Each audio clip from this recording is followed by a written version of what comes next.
Okay, fine. So we come to the last session of our chapter inflation. अभी तक हम लोगों ने इन्फ्लेशन का मीनिंग, इन्फ्लेशन का टाइप्स याद होगा, टाइप्स में क्रीपिंग इन्फ्लेशन, वॉकिंग इन्फ्लेशन याद है, रनिंग इन्फ्लेशन और हाइपर इन्फ्लेशन.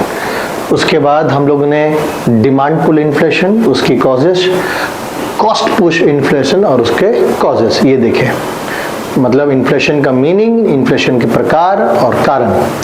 अब हम लोग आते हैं जो हमारा आज का लास्ट टॉपिक है, वो है इफेक्ट्स ऑफ इन्फ्लेशन. मतलब ये तो हमको समझ में आ गया कि इन्फ्लेशन एक सिचुएशन है, एक ऐसा सिचुएशन जहाँ पे परसिस्टेंटली गुड्स और सर्विसेज के जो प्राइस के जो लेवल है वो बढ़ रहे हैं, राइट. अब इसका असर एक इकोनॉमी के डिफरेंट सेक्टर्स पे क्या पड़ता है, क्योंकि अगर गुड्स और सर्विसेज के प्राइस हर साल बढ़ेंगे, उसका लेवल अगर हर साल इंक्रीज होगा, तो इसका कुछ ना कुछ तो इम्पैक्ट पड़ेगा ही पड़ेगा. सो देयरफॉर हम लोग जो इफेक्ट्स या इम्पैक्ट ऑफ इन्फ्लेशन देखेंगे वो हम लोग बेसिकली दो सेक्टर पे देखेंगे, टू सेक्टर्स ऑफ इकोनॉमी. एक प्रोडक्शन पे देखेंगे और दूसरा हम लोग किस पे देखेंगे, डिस्ट्रीब्यूशन में देखेंगे, राइट. मतलब प्रोडक्शन किस चीज का, यहाँ पे production of goods and services का, और डिस्ट्रीब्यूशन किसका, उसी गुड्स एंड सर्विसेज का जो डिस्ट्रीब्यूशन है उसका, जो गुड्स बनाए उसका डिस्ट्रीब्यूशन नहीं, बल्कि बेसिकली जो हम लोग यहाँ डिस्ट्रीब्यूशन का जो बात कर रहे हैं वो डिस्ट्रीब्यूशन ऑफ इनकम है, राइट. नॉट द डिस्ट्रीब्यूशन, इससे रिलेट मत करना.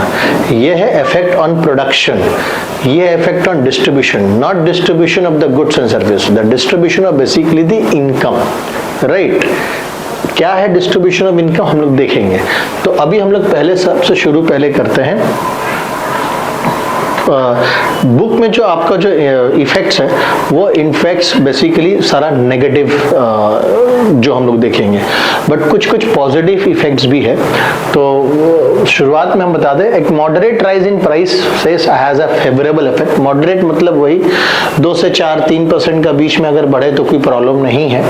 On production particularly when there are under employed resources in the country, rising prices increase the profit expectation within the business community. So basically अगर हम बात करें ना positive effect, तो इसका बिजनेस कम्युनिटी के ऊपर में एक अच्छा असर पड़ता है. बिजनेस कम्युनिटी का जो प्रॉफिट कमाने का जो एक्सपेक्टेशन है वो क्या हो जाता है, उसकी प्रॉफिटेबिलिटी, प्रॉफिट एक्सपेक्टेशन बढ़ जाता है. तो बेसिकली अगर हम बात करें बिजनेस कम्युनिटी पे, तो बिजनेस कम्युनिटी पे फेवरेबल असर पड़ेगा अगर एक कंट्रोल्ड वे में गुड्स एंड सर्विसेज के प्राइसेस बढ़ रहे हैं.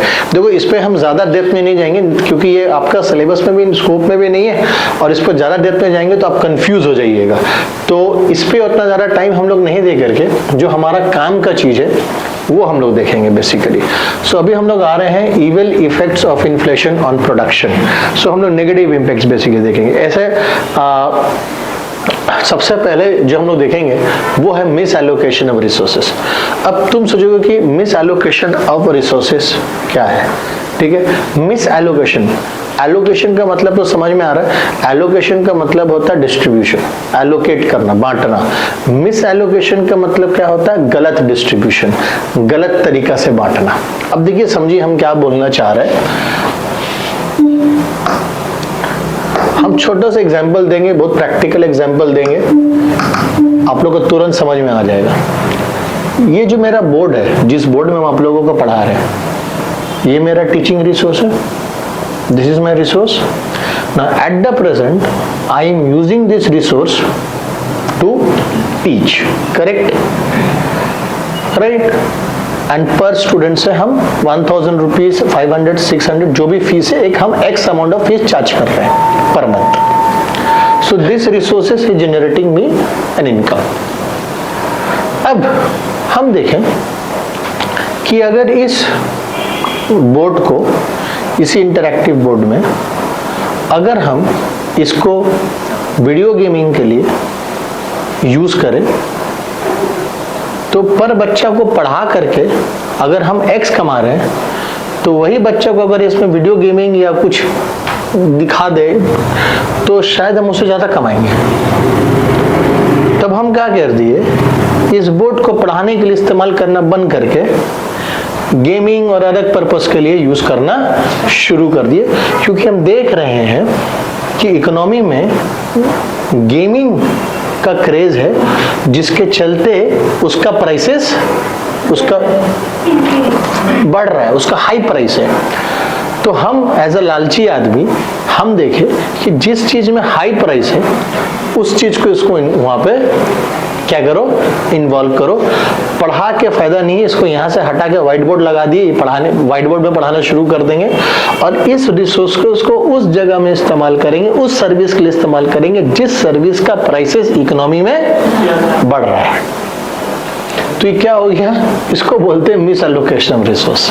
क्योंकि मेरा जो रिसोर्स का एलोकेशन था वो किस मोटिव से हुआ, ज्यादा पैसा, desire to earn more. So my allocation of resources was primarily guided. उसको गाइड कौन किया, द अर्ज टू अर्न मोर।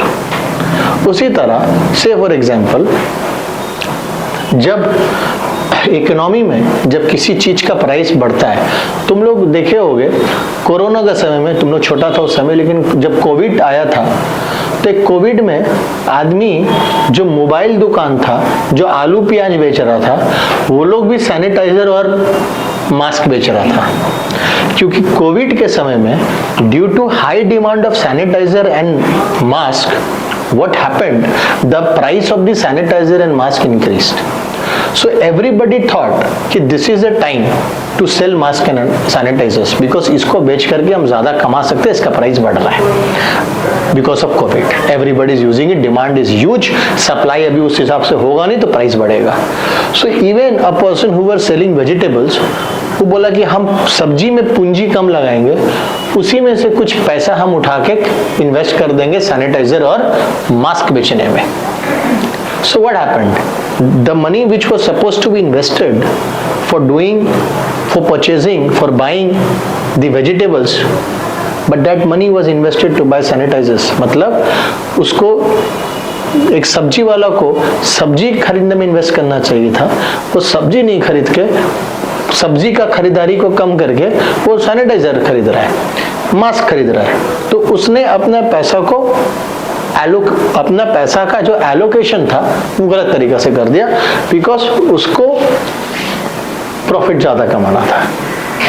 तो होता क्या है, अगर मान लीजिए इकोनॉमी में एक्स कमोडिटी है, राइट, सो एक प्रोड्यूसर है जो एक्स कमोडिटी बना रहा है, ये प्रोड्यूस कर रहा है, लेकिन इकोनॉमी में वाई कमोडिटी का प्राइस बढ़ रहा है, तो वो क्या कर सकता है, वो क्या करेगा, वो एक्स को बनाना बंद करके वाई बनाना शुरू कर देगा।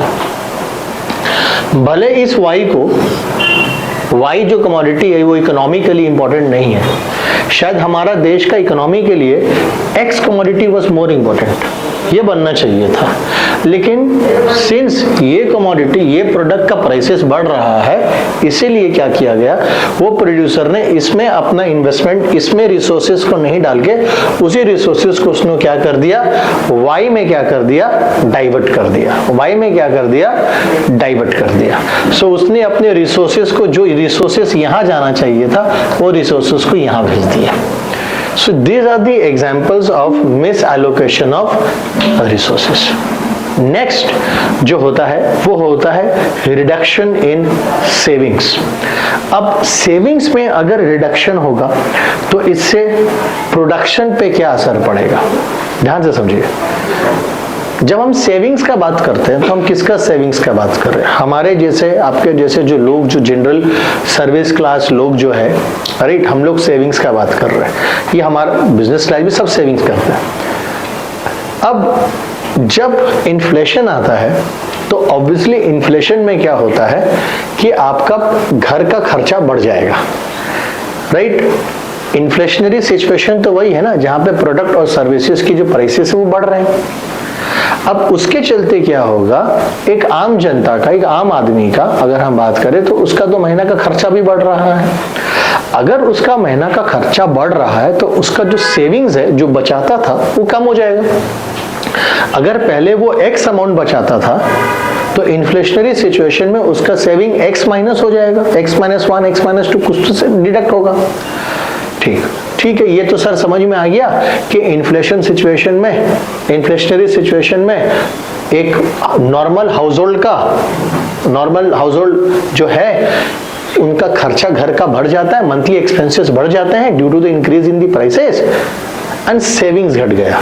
फाइन, इसका प्रोडक्शन से क्या लेना देना है? अरे भैया, ये वही सेविंग्स का पैसा है जिसे बैंक लोन के रूप में देते हैं बिजनेसमैन लोगों को, एंटरप्रेन्योर्स को। यही वो एंटरप्रेन्योर्स, ये बिजनेसमैन इस पैसा का इस्तेमाल करते हैं किस लिए?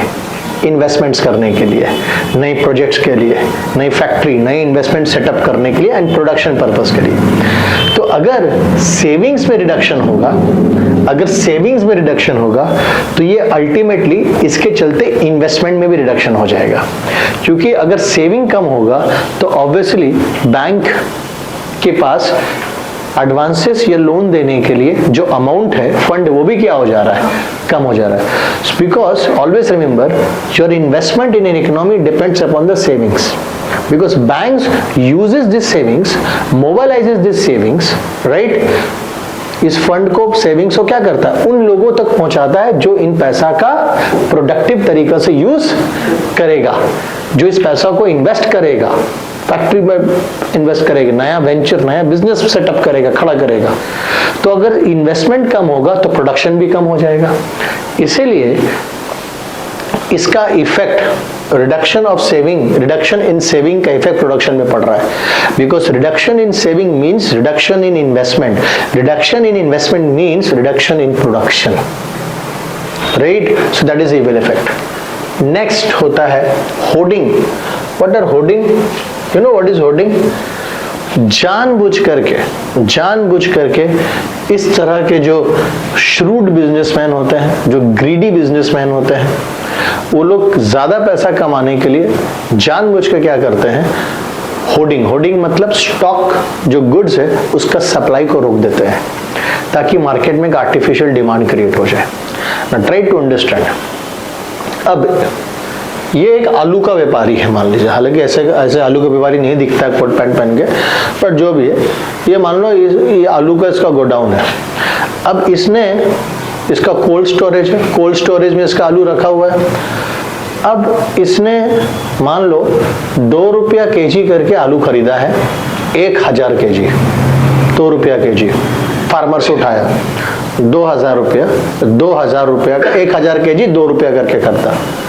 So 1000 kg of potato he has in his godown, worth rupees 2000 ka. Now he understand very nicely that in the country there is an inflationary situation. It means the price of the potato will increase, right? ये 2 रुपया में खरीदता है और 3 रुपया में बेचता है।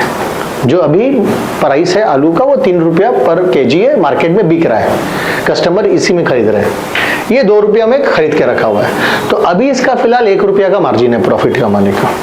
But he understands very well that कि आने वाला 1-2 महीना में आलू का प्राइस तो बढ़ेगा, क्योंकि देश में इन्फ्लेशन बढ़ रहा है। अब ये क्या करेगा? वो जो 1000 केजी जो खरीदा था 2 रुपया करके, वो बड़ा जानबूझ के क्या करेगा? उसका सप्लाई को थोड़ा सा रोकेगा। सप्लाई वो नहीं करेगा, वो अपने पास माल का भंडार लगाना शुरू कर देगा। वो आलू का स्टॉक करना शुरू कर देगा, करंट प्राइस में स्टॉक करना शुरू कर देगा, और सप्लाई को क्या करेगा? वो धीरे करेगा, कम करेगा, ना के बराबर करेगा, कम सप्लाई करेगा। ये ऐसा क्यों करेगा? क्योंकि इसको पता है कि यही आलू हम उसको तब बेचेंगे जब ये आलू 5 रुपया केजी, 6 रुपया केजी, 7 रुपया केजी जब मार्केट में बिकेगा, तब हम इस आलू को छोड़ेंगे। जब इन्फ्लेशन से 1 महीना बाद, 2 महीना बाद, जब इन्फ्लेशन के कारण जब आलू को प्राइसेस बढ़ जाएगा तो हम बेचेंगे। ऐसा करने से मेरा जो प्रॉफिट मार्जिन है वो तो बहुत बढ़ जाएगा।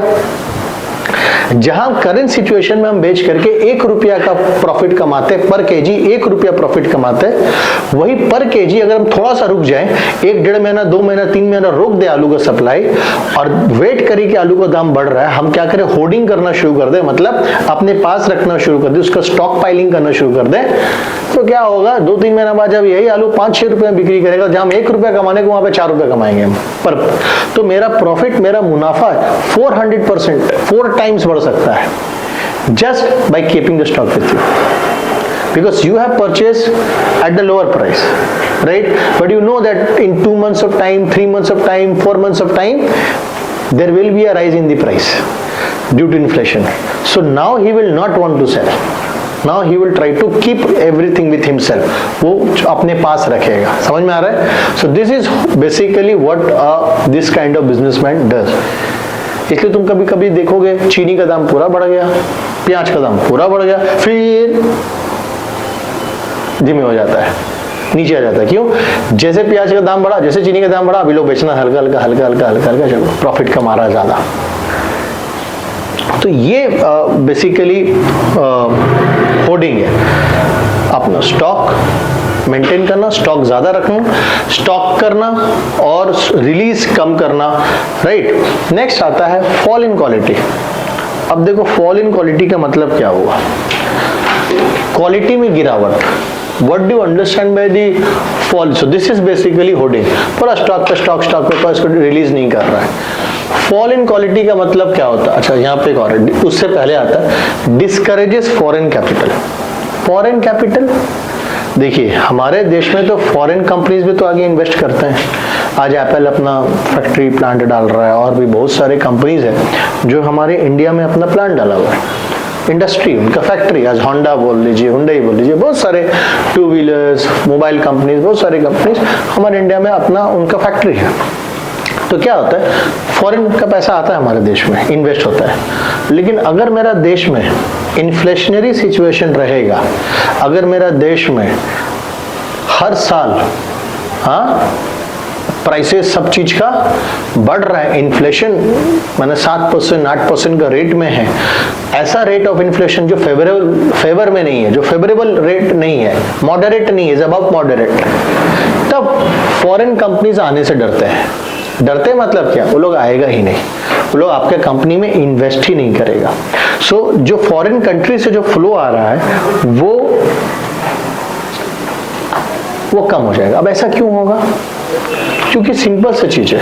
फॉर एग्जाम्पल, अगर इन्फ्लेशन होगा तो जो रॉ मटेरियल्स उसका भी तो प्राइसेस बढ़ेगा, वेजेस भी तो बढ़ेगा, सब बढ़ेगा. अभी बोलेगा फॉरेन कंपनी बोलेगा बेटा हम इंडिया जाएं, इंडिया में इतना ऐसे सब चीज का दाम बढ़ रहा है, वहां पे रॉ मटेरियल्स का दाम भी बढ़ रहा है, तो मेरे लिए तो महंगा पड़ जाएगा वहां पे, क्योंकि हमको तो फॉरेन कंट्री से हमको जाकर को एस्टैब्लिश करना है, दूसरा कंट्री का टैक्स पे, उसका टैक्स भी पे करना है, सब चीज करना है, तो मेरे लिए तो महंगा पड़ जाएगा. हम क्यों जाए उस देश में जिस देश में सारा चीज का दाम बढ़ रहा है.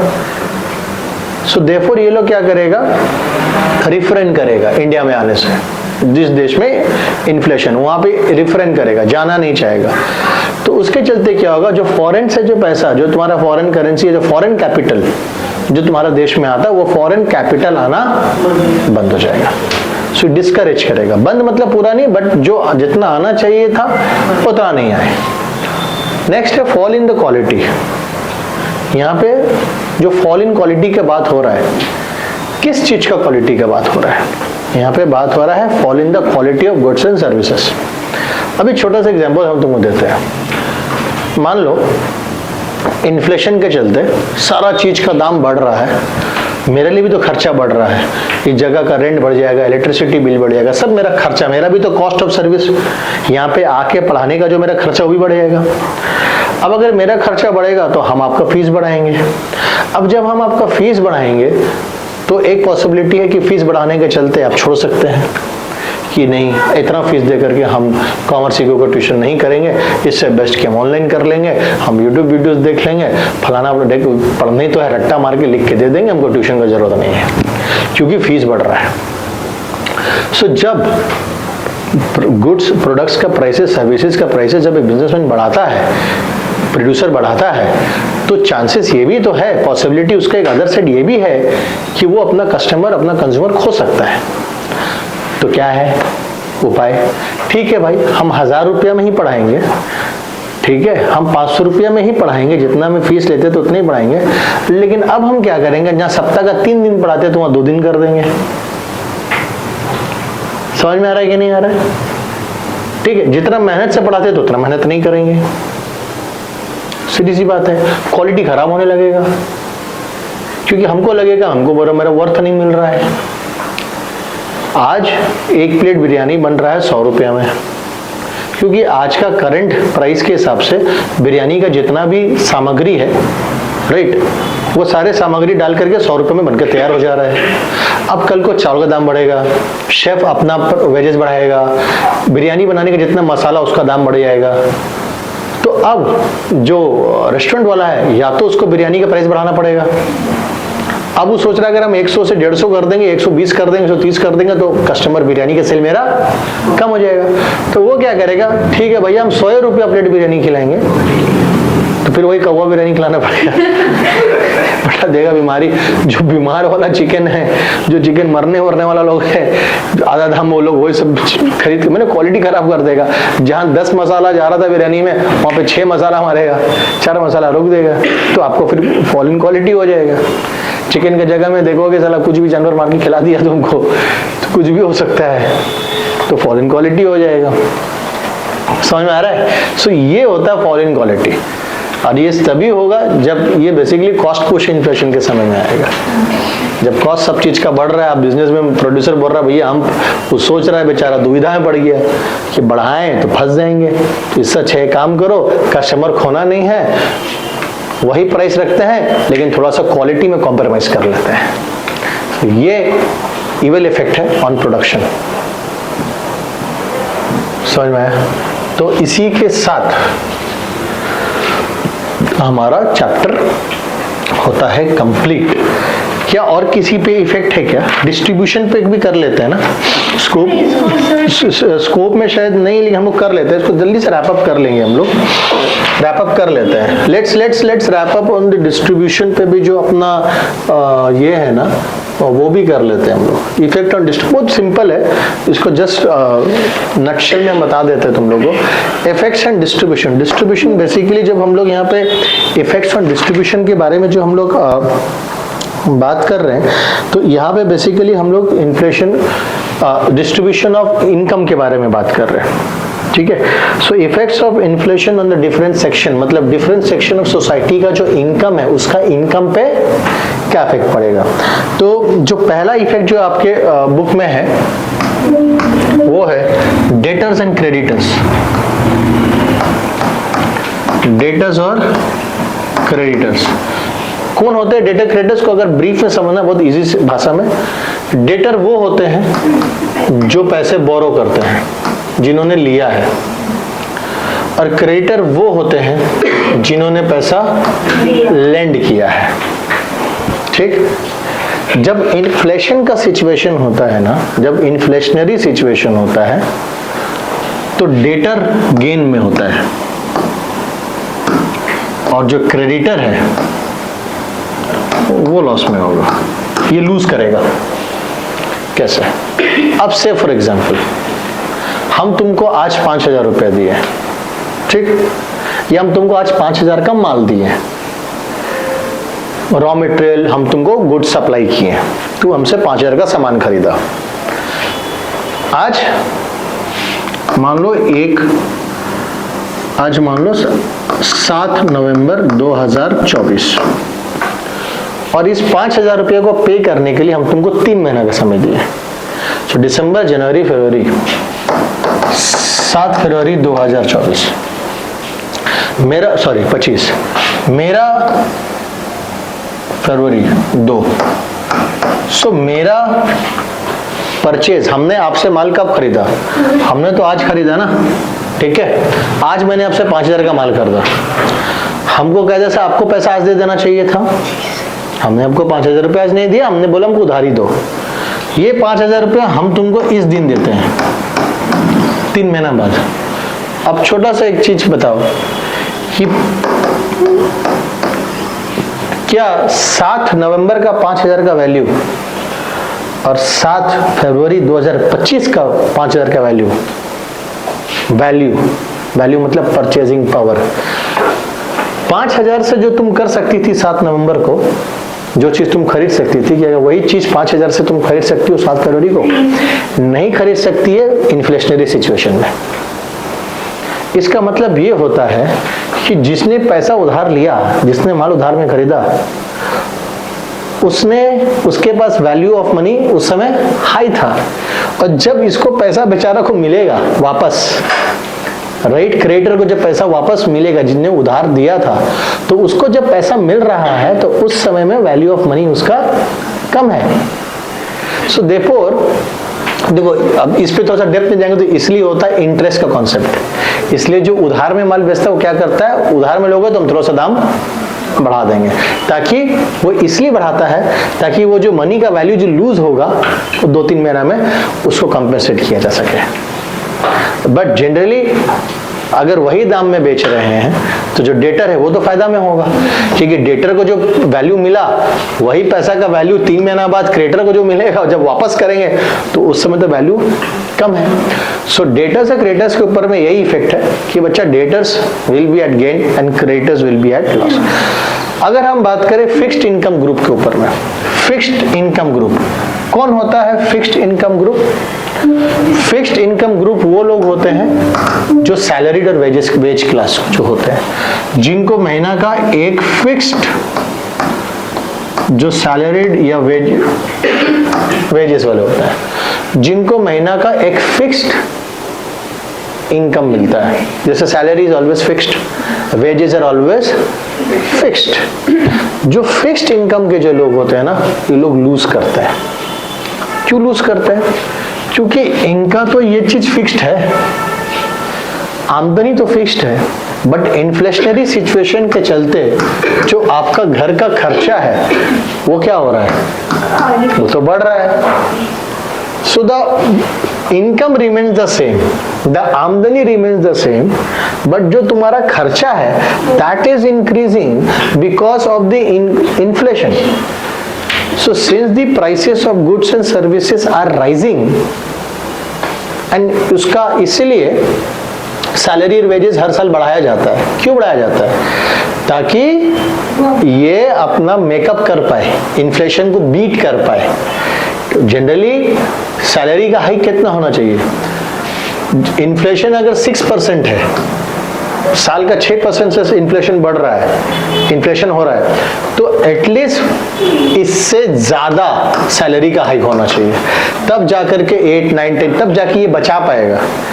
मान लो साल का 6% इन्फ्लेशन है, बढ़ रहा है प्राइसेस, और आपका एम्प्लॉयर आपका सैलरी 3% से बढ़ाया, तो आप समझ लो कि आपका 3% का नुकसान हो रहा है, क्योंकि आपका नेट 3% एक्स्ट्रा खर्चा होगा हर नेक्स्ट ईयर। इसीलिए बहुत जन बैंक में पैसा नहीं रखते हैं। क्यों नहीं रखते बैंक में पैसा? स्पेशली इन कंट्री बैंक में बहुत जन जो स्मार्ट इन्वेस्टर होते हैं वो लोग बैंक में पैसा जमा नहीं करते हैं। क्यों नहीं करते हैं? क्योंकि जब आप बैंक में जाकर के पैसा रखोगे, जब आप बैंक में जाकर के पैसा रखोगे, बच्चा इसे समझ लो, थोड़ा सा इन्वेस्टमेंट का ज्ञान दे देते हैं। जब तुम बैंक में जाके पैसा रखोगे, मान लो तुमने 1 लाख रुपया बैंक में रखा, राइट? जब तुम बैंक में 1 लाख रुपया रखा तो बैंक तुमको 4% का मिनिमम मैक्सिमम इंटरेस्ट देगा 1 साल का, करेक्ट? तो तुमको मिला कितना? 4,000। देश में इन्फ्लेशन कितना है? 6%। महंगाई कितना बढ़ा? 6%। और आपके पास आया कितना बैंक से? करेक्ट? तो आपका तो 2% का नुकसान हो रहा है। इसलिए पैसा को इस ऐसा जगह इन्वेस्ट करना चाहिए जहां पे इसका जो रिटर्न आए वो इतना होना चाहिए जो आपका देश का इन्फ्लेशन को बीट कर पाए, उसको हरा पाए और उससे ज्यादा हो पाए, तब जा करके आप कुछ कमा पाओगे। अदरवाइज अगर बैंक में पैसा रखते हैं तो बैंक में पैसा रखने का मतलब होता है यू आर लूजिंग मनी। मतलब ये 1 लाख रुपए अगर तुम बैंक में रख दिया 4 साल के लिए, तो 4 साल में इसका वैल्यू कम होते जा रहा है। So when we keep money in bank we are actually losing money if the rate of inflation is higher than the rate of interest that bank is offering. That is why you have to put money in those field area which will give you more rate of interest, more return as compared to the inflation का interest rate. इसीलिए bank में बहुत जन पैसा जो ये लोग समझते नहीं है। बैंक में पैसा रखना मतलब तुम बैंक में, हम लोग सोचते हैं बैंक में पैसा रख रहा है, मेरा बैंक में पैसा रख रहे, मेरा बैंक में पैसा सेफ है, 4% का बैंक इंटरेस्ट दे रहा है, मेरा पैसा बढ़ रहा है। भाई बेटा पैसा बढ़ नहीं रहा, तेरा पैसा खत्म हो रहा है। मुस्लिम लोग का तो इंटरेस्ट ही मांगा लूज कर रहे हैं। मुस्लिम लोग में मतलब इंटरेस्ट, मुस्लिम लोग में इंटरेस्ट लेना माना, लेकिन बैंक में तो आप लोग इंटरेस्ट लेते ही हैं, तो लेना ही तो पड़ता है, आप तो लेते ही इंटरेस्ट, उसमें आप क्या कर सकते हैं। ठीक है, तो इंटरेस्ट आप लेते ही हैं। तो अब वो उसके लिए इस्लामिक बैंक है, कौन बैंक को छोड़ दो, लेकिन जो कहने का मतलब मेरा यही है कि बैंक में आप रखो पैसा तो you will lose if inflation is higher than the rate of interest being offered by the bank. इसलिए तुम लोग भी कभी पैसा कमाओ तो हमेशा इन्वेस्टमेंट करने के पहले देश का रेट ऑफ इन्फ्लेशन देखो कि कितना % इन्फ्लेशन है, उस हिसाब से फिर उस जगह इन्वेस्ट करो कि आपका इंटरेस्ट रिटर्न इन्फ्लेशन को बीट कर पाए। ठीक है, समझ में आया। And if we talk about the business community, तो मैंने कहा कि इन्फ्लेशनरी सिचुएशन जो बिजनेस कम्युनिटी होता है उसके लिए फेवर में होता है। एंटरप्रेन्योर्स बोलो, ट्रेडर्स बोलो, प्रोड्यूसर्स बोलो, है ना, वो लोग गेन करते हैं। क्योंकि होता क्या है, एग्जाम्पल वो लोग बिजनेसमैन लोग, छोटा एग्जाम्पल, आप तुम लोग सोचते हो सर बिजनेसमैन कैसे गेन करता है, फायदा कैसे होता है बिजनेसमैन का। अरे भैया फायदा इसलिए होता है, वो लोग का फायदा, सबसे बड़ा फायदा होता है स्टॉक में। अब वो लोग जब स्टॉक खरीदता है, रॉ मटेरियल का स्टॉक खरीदेगा या फिनिश गुड का स्टॉक खरीदेगा, लोग तो पुराना प्राइस में स्टॉक खरीद के रखता है, राइट। वो लोग तो पुराना प्राइस में कहते हैं। 4 महीना बाद जब प्राइस बढ़ेगा तो वो तो उसी प्राइस में बेचेगा जो प्राइस उस समय है। वो तो नहीं बोलेगा हम कम दाम में खरीदे थे तो हम भी आपको कम दाम में बेच देंगे। वो तो उसी दाम में बेचेगा जिस दाम में जो करंट चल रहा है, उस समय जो करंट प्राइस है। तो ऑब्वियसली उसका तो प्रॉफिट मार्जिन, उसका तो प्रॉफिट बढ़ रहा है, क्योंकि उसने जो स्टॉक को लाया था अपने पास वो आज से 4 महीना पहले के वैल्यू में लेकर के आया था। बट अब उसको जो बेचेगा तो वो हाई प्राइस में बेचेगा। तो इस तरीका से बिजनेस कम्युनिटी क्या होता है, उसका फायदा होता है। So this is how this are the effects of inflation on production and so with this we have completed the chapter inflation.